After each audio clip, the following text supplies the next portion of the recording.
Hey everybody, it's Scott Steen with winnersandwhiners.com coming to you from the Gary Sheffield studio, deep in the bowels of the Winners and Winers Sports and Entertainment Complex, to bring you today's Deep-3.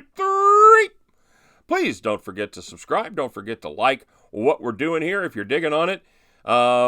Give us the thumb, give us the rectangle. We appreciate it. And of course, let us know what you're playing. Are you, man, there's a lot of great capping going on out there. A lot of guys playing soccer. There's some tennis guys starting to show up. It's a beautiful thing. Of course, we still got the big ones as well. We got a little baseball, we got a little NBA, and we got a little ice hockey happening as well. So whatever you're on, there's something for everybody. So whatever you're on, let us know. When you get it right, you know what you get. You get a shout out. You get praise from me and your fellow cappers about what a great job you did. And I love it how you guys are helping each other out. You're thanking each other for the great picks. Keep up the great work. Hopefully you guys are doing a little better than I have for the last week or so. So we've been a little chilly here lately, and yesterday we got off the schneid a little bit as we went 2-1 on the Deep-3 as we hit those 76ers plus the 2. We had the Pittsburgh St. Louis over, which that ended up being a pretty fair play. And we had the LA Dodgers team total over 3.5. A pick so nice, I picked it twice. I actually made that a premium pick because we're running on the weird schedules. So when I got up today, I'd actually had that at 4.5. And I liked the Dodgers to score. But when I saw it at 3.5, I'm like, I'm making that a premium play as well. That's how much I liked it. And the Dodgers, I'm still waiting on them to score. Game's been over about 3 hours. I'm hoping they're going to put one on the board here anytime. So, dreadful pick. It's kind of learned my lesson about taking the same pick on the Deep-3 and the premium side. So 2-1, we go on the Deep-3. We go 1-2 on the premium side as we had the Miami Chicago Cubs over 9.5 there with the wind blowing 20 miles an hour straight out to center field. They scored 5 runs and left 17 base runners on base in 8.5 innings. I'm no math major, but I'm pretty sure that means every time somebody made a third out, there was 2 guys on base. That's how it averaged out. So kind of a bad break there. We definitely should have got more runs. Just couldn't get the big timely hits when we needed them. And we had the Denver-Portland over. That was our victory. And then again, as we talked about, we had the LA Dodgers team total over 3.5. So overall, 3-3. Kissing your sister. Don't slip her the tongue, though. All right, that's all we ask. So let's go on to today's pick, shall we? Starting in the National League Central as the Pittsburgh Pirates travel to the gateway to the West to take on the St. Louis Cardinals. Taking a look here at the St. Louis Cardinals team total over 4.5. Trevor Williams goes for the Buccos against Adam Wainwright for the St. Louis Cardinals. Hey, man, I hope the Cardinals save some runs for tonight as they scored 17 yesterday. But, even before they put up 17 runs last night, the Pirates had not been doing well at all. They'd given up 5.9 runs per game in the previous 10 games. Trevor Williams got off to a pretty nice start, but he has been lit up in his last 2 outings for 16 hits and 9 earned runs. Plus, Pirates pen, a little run down. They had to cover 6 innings yesterday, and that just doesn't bode well for the Bucs. I think the Cardinals continue to score. Looked at the over here. I just don't trust Wainwright at home not to put up a pretty good performance. I'm going to. It's prohibitive money, so I'm staying away from the side. But I'm going to take the St. Louis Cardinals team total over 4.5. And taking a look in the NBA, you know them, you love them. It's the Golden State Warriors against the Houston Rockets. Golden State is +7, which, by the way, is the biggest deficit a reigning champ has faced in the playoffs. I believe since 1983, it was the year that Jordan was the MVP of the finals against, it could be the semifinals against Detroit, when Detroit was the reigning champion. So, how does that go without KD? I guess we're going to find out. All really is not lost for the Dubs.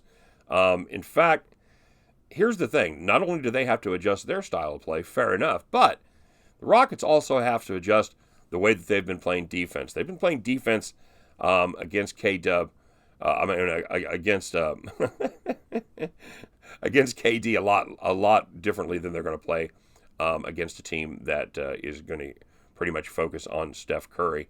They've been running a lot of man defense, but they've really been taking advantage of the switches and not letting KD roll to the basket. And that's they've designed a plan. They're really the first team that's been able to execute it consistently this year against the Golden State Warriors. But now Golden State is going to look to pass the ball a lot more. They're not just going to be able to stand around and wait for KD to create. I'm going to make a contrarian play here. I know everybody is absolutely off the Warriors. They haven't looked that great, even with Kevin Durant.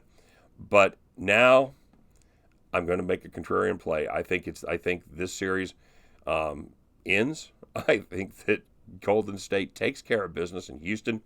But in case they don't, I'll take the 7 points anyway. I'm not saying get out there on the money line. I think it's plus 255. I wouldn't hate you for it if you played it. I think there's a better than plus 255 chance that the Golden State Warriors steal this one. But I really like them with the 7 points. I think they're going to have a surprise for Houston. Again, what's the answer? Check off. Surely, at some point, the Golden State Warriors are going to start playing like the Warriors, even without Kevin Durant. All right? And finishing it off with a pick in the Kansas City Royals, Philadelphia Phillies interleague contest. Jake Arrieta goes for the Phillies against Homer Bailey for the hometown Kansas City Royals. Ladies and gentlemen, Operation Fade Homer Bailey is back on. After a brief period when he looked like someone who was actually paid money to play baseball, Homer has returned to form over his last 3 starts. In those 13 innings, he's given up 10 earned runs. He has an unsightly whip of 1.69, and if anything, he probably should have given up even more runs. I'd normally play the money line here, I'll play the run line here, but at plus 100 as opposed to minus 145 on the money line, just not enough value to get me interested. I want a bigger chasm than that. So I'm going to go ahead and lay the wood minus 145. The Phillies, they've scored 6 runs per game in their last 10, and none of those games were against Homer Bailey and the Kansas City Royals bullpen. Give me the Philadelphia Phillies minus 145 against the Kansas City Royals. Give me Golden State plus 7 against the Houston Rockets, and give me those St. Louis Cardinals to score early and often as they go up and over their team total of 4.5. The end of those 3 games, guys, we can pick up our winning picks and we can head back to the window. All right, everybody, let's take a look at our, this is the favorite part where I get to shamelessly plug myself, which isn't nearly as much fun as it sounds like. All righty, I see what you did there. All right, so if you're interested in the premium plays, we've been doing pretty well as baseball has gotten going here. We've been profitable for I believe 5 straight weeks now, including this one, as we've eked out a little profit so far this week. We've gone 7-5 with our first 4 days. So that's again, we chug along, we do our thing, and we take profit. So if you're interested in getting the premium service, go ahead and check that link right there, and that'll get you involved and get you my 3 best picks each and every day. All right, so with that being said, let's do a little shout-out. Short and sweet today. First of all, shout out to Jason Miller, who pointed out that we haven't been doing very well over the last week or so. He's been keeping track, so good on him. I think he said we are 8-16 over the last 24 games. I don't know if that's true. It sounds right. So I'm going to give him the benefit of the doubt and say that he didn't lie. But luckily, Jason picked tonight to fade me on the Toronto game. That's a shame. I was really rooting for him, too. Unfortunately, Philadelphia 76ers played very good basketball and ended up winning easily. So, bummer, Jason. Really thought you had it. Miguel down in NOLA, my man. He said this is the 3rd time that he's been down to $1. And after yesterday, he's back up to 874. So I don't know. I don't see any picks down here, Miguel, which is normally not a good sign. Maybe you just didn't put your plays up today and you hit them all. That's what I'm hoping. The Legion of picks, he had a decent day. He had the Cardinals on the money line. I believe they're still scoring right now. He had 76ers to the grave. That's what I'm talking about. And dipping his beak on the tennis side as he had Kiki Bertens in tennis at plus 125. Dude, you're getting positive value out of Kiki Bertens. I pronounced it both ways. One of them has to be right. Good on you. Nice job. That's some serious deep diving down there. Love it. Love it, Legion of Picks. Kent P said he liked our Deep-3 today. Oh, Kent. He had already marked the Dodgers team total over 3.5 as a bet. Yeah, I agree. I loved it. I'd play it again. Patrick Corbin did his thing.